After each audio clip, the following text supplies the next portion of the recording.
नमस्कार, स्वागत है आपका वर्ल्ड न्यूज में। दुनिया इस वक्त 4 बड़े मोर्चों पर तेजी से बदल रही है। ईरान ने स्ट्रेट ऑफ हॉर्मुज को लेकर बड़ी चेतावनी दी है। हिजबुल्लाह ने हथियार छोड़ने से साफ इनकार कर दिया है। चीन संकट से जूझ रहे क्यूबा के साथ खुलकर मैदान में खड़ा दिखाई दे रहा है और बीजिंग डॉलर को चुनौती देने के लिए अपनी मुद्रा युआन को लगातार मजबूत कर रहा है। मैं हूं पंकज कुमार मिश्र। शुरुआत करते हैं इस बड़ी खबर से।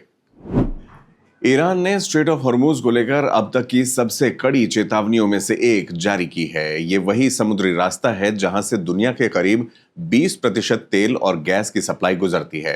तेहरान का कहना है कि इस स्ट्रेट पर उसका नियंत्रण किसी न्यूक्लियर डिटरेंस यानी परमाणु ताकत जितना रणनीतिक महत्व रखता है। ईरानी अधिकारियों ने साफ कहा है कि अगर इस समुद्री रास्ते को बंद करने की कोशिश हुई या ईरान के परमाणु और ऊर्जा ठिकानों पर हमला किया गया तो जवाब सिर्फ एक मोर्चे तक सीमित नहीं रहेगा।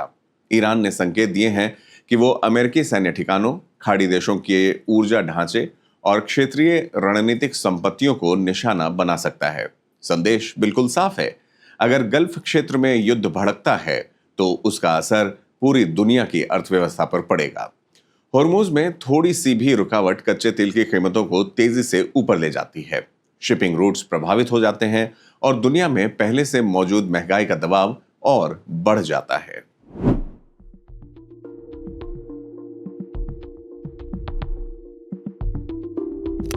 ईरान ने अभी अभी अपनी पहली सीधी परमाणु चेतावनी जारी की है। वरिष्ठ ईरानी अधिकारी मोहसेन रजई ने स्पष्ट रूप से कहा है कि यदि दुश्मन हॉर्मुज जलड मरुमध्य पर हमला करता है तो ईरान नौसैनिक नाकाबंदी तोड़ देगा और परमाणु अप्रसार संधि एनपीटी से हट सकता है। इस पर जरा गौर कीजिए। एनपीटी वह सबसे महत्वपूर्ण अंतर्राष्ट्रीय समझौता है जो ईरान को परमाणु हथियार संपन्न देश बनने से रोकता है। तेहरान अब इसे अंतिम हथियार के रूप में दांव पर लगा रहा है। और यह समझने के लिए कि आज रात इस चेतावनी का इतना महत्व क्यों है, आपको यह समझना होगा कि अयातुल्लाह खामेनेई की मृत्यु के बाद क्या बदला। दशकों तक खामेनेई का अपना धार्मिक आदेश, उनका फतवा ही वह एकमात्र चीज थी जो ईरान को परमाणु सीमा पार करने से रोक रही थी। उन्होंने इस्लामी कानून के तहत परमाणु हथियारों के विकास को वर्जित घोषित किया था। वह फतवा ईरान का आधिकारिक रुख था। यह वह रेखा थी जिसकी आड़ तेहरान हर बातचीत, हर गतिरोध, हर संयुक्त राष्ट्र निरीक्षण में लेता था। लेकिन खामेनेई अब नहीं रहे और माना जाता है कि जो व्यक्ति अब ईरान की रणनीतिक दिशा तय कर रहा है, उनका बेटा मोज्तबा खामेनेई वह संयम नहीं बरतता। मोज्तबा ने यह स्पष्ट कर दिया है कि ईरान किसी भी समझौते के तहत अपने संवर्धित यूरेनियम को नहीं छोड़ेगा, न ही इसे बाहर भेजेगा, न ही इसे पतला करेगा और न ही इसे सौंपेगा। और विफल वार्ताओं पर नजर रखने वाले सूत्र पुष्टि करते हैं कि यह कोई छोटा मुद्दा नहीं था। परमाणु फाइल, विशेष रूप से संवर्धित यूरेनियम का सवाल, वह मुख्य कारण था जिससे समझौता टूट गया। यह वह दीवार थी जिसे कोई भी पक्ष पार नहीं कर सका। ईरान ने वर्षों तक यूरेनियम को हथियार ग्रेड स्तर के करीब संवर्धित करने में बिताए हैं। मोज्तबा का रुख सीधा है। वह यूरेनियम कोई सौदेबाजी का मोहरा नहीं है, यह एक राष्ट्रीय संपत्ति है और ईरान इसे अपने पास ही रखेगा। अब इसमें हॉर्मुज का पहलू जोड़ें। हॉर्मुज जलड मरुमध्य केवल एक जलमार्ग नहीं है, यह वैश्विक अर्थव्यवस्था पर ईरान का सबसे बड़ा हथियार है। दुनिया का लगभग 20% तेल इसी संकरे रास्ते से होकर गुजरता है। ईरान ने इसे बंद किया या नाकाबंदी हुई तो आर्थिक झटके हर महाद्वीप तक पहुंचेंगे। तेहरान यह जानता है, इसीलिए रजाई की चेतावनी सटीक है। वे मिसाइल या छद्म हमले की धमकी नहीं दे रहे। वे कह रहे हैं, हॉर्मुज को छुआ तो एनपीटी फाड़ देंगे। हम खुले तौर पर कानूनी और तेजी से परमाणु शक्ति बनेंगे। ईरान के पास पहले से संवर्धित यूरेनियम और सेंट्रीफ्यूज मौजूद हैं। ईरान और परमाणु हथियार के बीच की दूरी अब वर्षों नहीं, हफ्तों की है। अब नेतन्याहू की बात। इन संकेतों के कुछ घंटों में इजरायली पीएम ने पुष्टि की कि उन्होंने सीधे ट्रंप से बात की है। संदेश बिल्कुल साफ था, ईरान के साथ किसी भी अंतिम समझौते में परमाणु खतरे को पूरी तरह से खत्म करना होगा। इसका मतलब है ईरान के संवर्धन स्थलों को नष्ट करना, ईरानी क्षेत्र से सभी संवर्धित सामग्री को हटाना। नेतन्याहू ने यह भी पुष्टि की कि ट्रंप ने लेबनान सहित हर मोर्चे पर इजरायल के आत्मरक्षा के अधिकार को दोहराया है। तो आज रात स्थिति यह है, हॉर्मुज को छेड़े जाने पर ईरान एनपीटी छोड़ने की धमकी दे रहा है। मोज्तबा संवर्धित यूरेनियम छोड़ने से इनकार कर रहा है। समझौता खत्म हो चुका है। परमाणु कार्यक्रम खत्म करने पर ट्रंप नेतन्याहू के साथ हैं। हॉर्मुज जलड मरुमध्य अब एक जलती मशाल है। सुरक्षा दीवारें ढह चुकी हैं। फतवा खत्म है, बातचीत बंद है। फारस की खाड़ी में एक गलत कदम दुनिया को ऐसे परमाणु संकट की कगार पर ले आया है जिसका कोई समाधान नहीं। लेबनान के सशस्त्र संगठन हिजबुल्लाह ने साफ कर दिया है कि वो किसी भी कीमत पर अपने हथियार नहीं छोड़ेगा। संगठन के महासचिव नईम कासिम ने कहा कि हिजबुल्लाह के हथियार ही लेबनान की सुरक्षा की असली ताकत हैं। रेजिस्टेंस एंड लिबरेशन डे कार्यक्रम के दौरान बोलते हुए कासिम ने कहा कि हिजबुल्लाह को डिसआर्म करने का सवाल ही पैदा नहीं होता है। उन्होंने दावा किया कि अगर हिजबुल्लाह ने हथियार छोड़ दिए तो लेबनान इजराइल के खिलाफ अपनी सबसे बड़ी सुरक्षा क्षमता खो देगा। कासिम ने यहां तक कहा, डिसआर्मामेंट इज एक्सटर्मिनेशन, यानी हथियार छोड़ना खत्म होने जैसा होगा। यह बयान ऐसे समय पर आया है जब गाजा युद्ध के बाद पूरे क्षेत्र में तनाव लगातार बढ़ रहा है और इजराइल लेबनान सीमा पर भी हालात बेहद संवेदनशील बने हुए हैं। क्या होगा अगर मध्य पूर्व के सबसे शक्तिशाली सशस्त्र समूहों में से एक ने एक सख्त लक्ष्मण रेखा खींच दी और कहा कि अब पीछे हटने का कोई रास्ता नहीं है? 24 मई 2026 को बिल्कुल यही हुआ। लेबनान के प्रतिरोध और मुक्ति दिवस पर हिजबुल्लाह के महासचिव शेख नईम कासिम ने एक कड़ा संदेश दिया, जिसने तुरंत क्षेत्रीय तनाव बढ़ा दिया। अपने भाषण में उन्होंने घोषणा की कि हिजबुल्लाह कभी भी निशस्त्रीकरण स्वीकार नहीं करेगा और यहां तक की चेतावनी भी दी कि निशस्त्रीकरण का मतलब समूह और खुद लेबनान के लिए विनाश होगा। उन्होंने कहा कि हिजबुल्लाह से हथियार छीनने से लेबनान की रक्षा क्षमता खत्म हो जाएगी, जिससे देश असुरक्षित और कमजोर हो जाएगा। उनके बयानों के अनुसार समूह को निशस्त्र करने के किसी भी प्रयास को सुधार या राजनीतिक बातचीत के रूप में नहीं, बल्कि अस्तित्व के लिए सीधे खतरे के रूप में देखा जाएगा। कासिम ने हिजबुल्लाह के पुराने रुख को भी दोहराया कि उसके हथियार इजराइल के खिलाफ प्रतिरोध का हिस्सा हैं और जब तक इजरायली खतरे बने रहेंगे वे इस भूमिका को जारी रखेंगे। इस बयान का समय बहुत महत्वपूर्ण है। यह इजराइल लेबनान सीमा पर चल रहे तनाव के बीच आया है, जिसमें निरंतर सैन्य गतिविधि, युद्ध विराम विवाद और दक्षिणी लेबनान में कथित हमले शामिल हैं। यह ऐसे समय में भी आया है जब लेबनान पर सभी सशस्त्र बलों पर राज्य का एकाधिकार स्थापित करने के लिए अंतर्राष्ट्रीय दबाव बढ़ रहा है, जो गैर राज्य समूहों के निशस्त्रीकरण का आह्वान करने वाले पुराने संयुक्त राष्ट्र प्रस्तावों के अनुरूप है।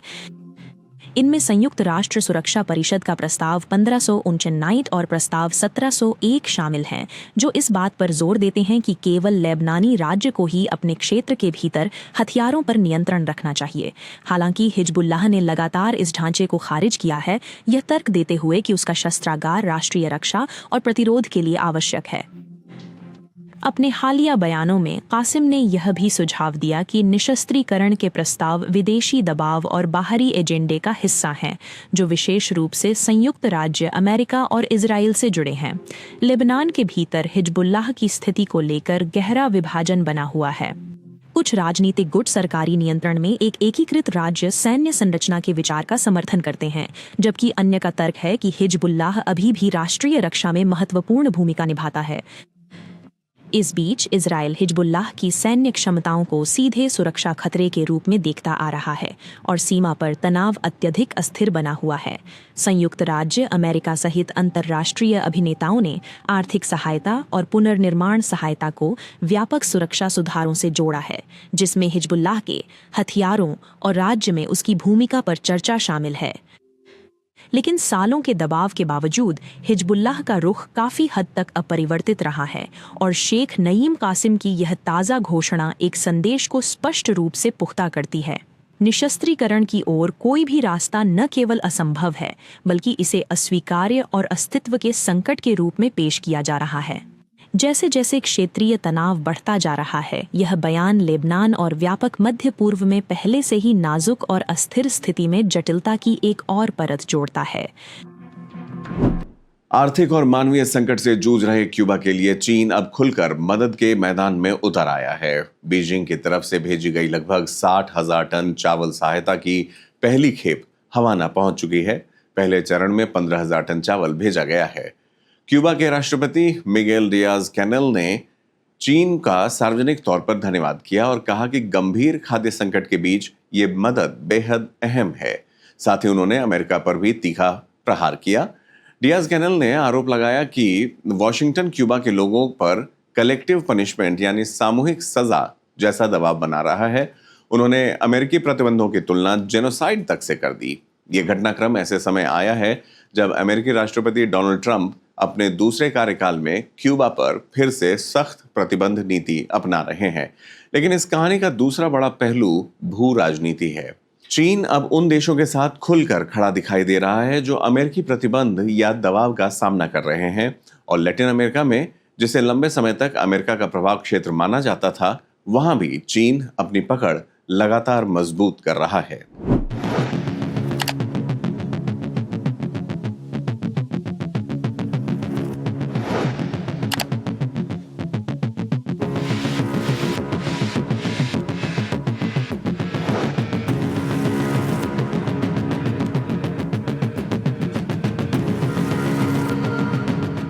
रविवार को चीन से आया 15,000 टन चावल हवाना बंदरगाह पहुंचा। क्यूबा के राष्ट्रपति डियाज कैनल ने इसे एकजुटता का नेक कदम बताया, जो हर प्रांत के लाखों लोगों तक पहुंचेगा। चीनी राजदूत हुआ शिन ने इसे हाल के वर्षों में चीन की सबसे बड़ी खाद्य सहायता बताया। यह तो बस शुरुआत है। बीजिंग ने 60,000 टन चावल देने का वादा किया है और जहाज आ रहे हैं। चावल चाहे कितना भी आए, चरमराई बिजली व्यवस्था ठीक नहीं होगी। विशेषज्ञों के मुताबिक क्यूबा का पावर ग्रिड ठीक करने में 8 से 10 अरब डॉलर लगेंगे। इतना पैसा है नहीं और वॉशिंगटन इसे बदलने नहीं देगा। अब यहाँ से यह कहानी भू राजनीतिक रूप से विस्फोटक हो जाती है। ट्रंप प्रशासन सिर्फ प्रतिबंधों पर ही नहीं रुक रहा है। फ्लोरिडा में कट्टरपंथी क्यूबाई अमेरिकियों के दबाव में वॉशिंगटन अब सत्ता परिवर्तन के लिए सक्रिय रूप से दबाव बढ़ा रहा है। वही तरीका जो वेनेजुएला में अपनाया गया था, लेकिन विशेषज्ञ चेतावनी दे रहे हैं कि क्यूबा वेनेजुएला नहीं है।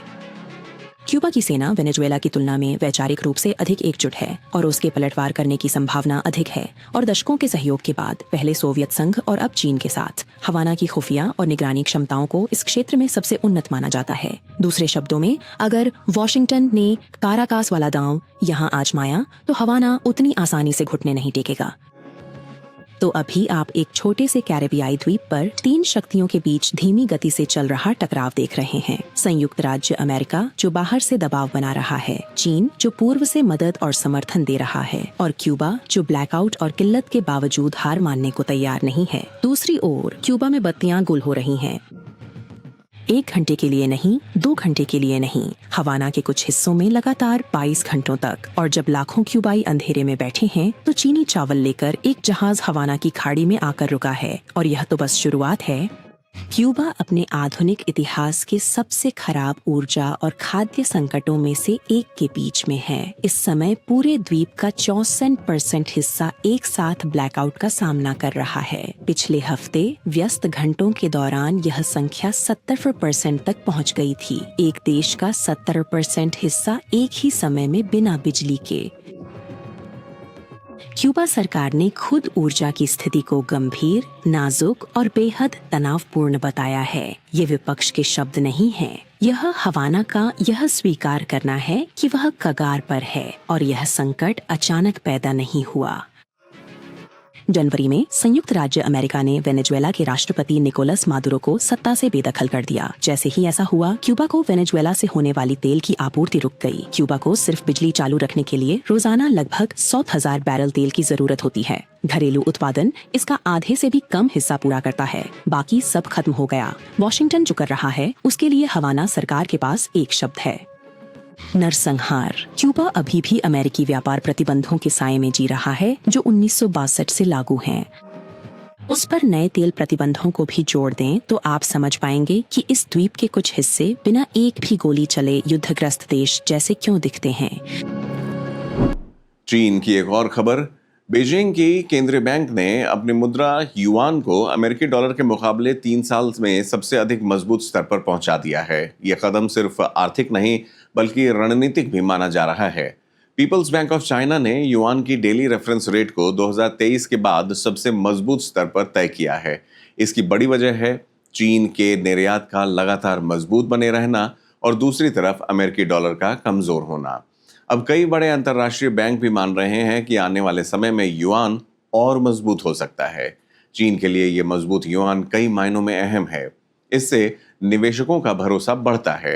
अंतर्राष्ट्रीय पूंजी आकर्षित होती है और सबसे महत्वपूर्ण, बीजिंग धीरे धीरे दुनिया की डॉलर पर निर्भरता कम कर सकता है। क्या होगा अगर दुनिया की सबसे महत्वपूर्ण मुद्राओं में से एक चुपचाप उस स्तर पर पहुंच जाए जो 3 साल से अधिक समय में नहीं देखा गया और कोई भी इसे इत्तेफाक नहीं कह रहा है? चीनी युआन के साथ बिल्कुल यही हो रहा है। मई 2026 तक युआन अमेरिकी डॉलर के मुकाबले 2023 की शुरुआत के बाद से अपनी सबसे मजबूत स्थिति में पहुंच गया है, जिसमें यूएसडी से CNY विनिमय दर 6.78 से 6.04 की सीमा में आ गई है। सरल शब्दों में अब एक अमेरिकी डॉलर खरीदने के लिए कम युआन लगते हैं, जिसका अर्थ है कि चीनी मुद्रा मजबूत हो रही है। ऑनशोर युआन 6.78 के करीब कारोबार कर रहा है, जबकि ऑफशोर युआन भी इसी तरह के कई सालों के उच्चतम स्तर के आसपास बना हुआ है। पीपुल्स बैंक ऑफ चाइना की दैनिक दर 3 साल के उच्चतम स्तर पर है, जो नियंत्रित और स्थिर मजबूती का संकेत देती है। और यह अलग थलग नहीं हो रहा है। कई बड़ी ताकतें इस बदलाव को चला रही हैं। सबसे पहले ब्याज दर की बदलती उम्मीदों और व्यापक भू राजनीतिक अनिश्चितता के दबाव में अमेरिकी डॉलर खुद वैश्विक स्तर पर कमजोर हो रहा है। दूसरा, चीन का निर्यात इंजन आश्चर्यजनक रूप से लचीला बना हुआ है, जिसमें मजबूत व्यापार अधिशेष वैश्विक बाजारों में युआन की मांग को सहारा दे रहे हैं। तीसरा, भू राजनीतिक घटनाक्रम एक बड़ी भूमिका निभा रहे हैं, जिसमें कुछ क्षेत्रों में तनाव कम होने से लेकर वैश्विक बाजारों में जोखिम की भावना में सुधार शामिल है, जिससे सुरक्षित डॉलर की मांग कम हो जाती है। हाल के राजनयिक संकेतों और बड़ी शक्तियों के बीच उच्च स्तरीय संपर्कों पर भी ध्यान बढ़ रहा है, जिसने चीनी संपत्तियों में निवेशकों के विश्वास में थोड़ा सुधार करने में योगदान दिया है। पीपुल्स बैंक ऑफ चाइना अपनी मुद्रा का बहुत ही सावधानी और सतर्कता के साथ प्रबंधन करता है। यह कोई मुक्त या स्वतंत्र मुद्रा बाजार बिल्कुल भी नहीं है। बीजिंग एक बहुत ही कड़ाई से नियंत्रित प्रणाली अपनाता है, जिसमें वे दैनिक मध्य बिंदु तय करते हैं और केवल सीमित ट्रेडिंग बैंड के भीतर ही आवाजाही की अनुमति देते हैं। इसका मतलब है कि मजबूती का हर कदम क्रमिक, जानबूझकर और बारीकी से निगरानी वाला है। विश्लेषकों का कहना है कि यह रुझान जारी रह सकता है, लेकिन आक्रामक रूप से नहीं। वैश्विक बैंकों सहित प्रमुख वित्तीय संस्थान अब 2026 तक युआन की ओर क्रमिक मजबूती का अनुमान लगा रहे हैं। हालांकि नीति निर्माताओं से निर्यात प्रतिस्पर्धा की रक्षा के लिए किसी भी तेज या अनियंत्रित उछाल को रोकने की उम्मीद है। क्योंकि एक मजबूत युआन दोधारी तलवार है, यह चीनी संपत्तियों में अंतर्राष्ट्रीय विश्वास को बढ़ाता है और युआन के अंतर्राष्ट्रीयकरण जैसे दीर्घकालिक वित्तीय लक्ष्यों का समर्थन करता है। लेकिन यह चीनी निर्यात को और अधिक महंगा भी बनाता है, जो निर्माताओं और वैश्विक व्यापार प्रतिस्पर्धा पर दबाव डाल सकता है। वैश्विक बाजारों के लिए यह बदलाव मायने रखता है। इस तरह की मुद्रा की चाल कमोडिटी की कीमतों, उभरते बाजार प्रवाह और अमेरिकी डॉलर और अन्य वैश्विक मुद्राओं के बीच व्यापक संतुलन को प्रभावित करती है। और जबकि अमेरिकी डॉलर अभी भी प्रमुख वैश्विक मुद्रा बना हुआ है, यह कदम एक बदलते वित्तीय परिदृश्य को उजागर करता है, जो व्यापार शक्ति, नीति नियंत्रण और बदलते भू राजनीतिक गति से प्रेरित है। फिलहाल बाजारों का संदेश स्पष्ट है, युआन मजबूत हो रहा है, लेकिन सावधानी से और कड़ी निगरानी में। तो स्ट्रेट ऑफ हॉर्मुज से लेकर बीजिंग के फाइनेंशियल मार्केट्स तक दुनिया तेजी से ऐसे दौर में प्रवेश कर रही है जहां अर्थव्यवस्था, युद्ध और भू राजनीति एक दूसरे के सीधे टक्कर में आ रहे हैं। फिलहाल इतना ही। Thanks for watching world news. Subscribe to One India and never miss an update. Download the One India app now.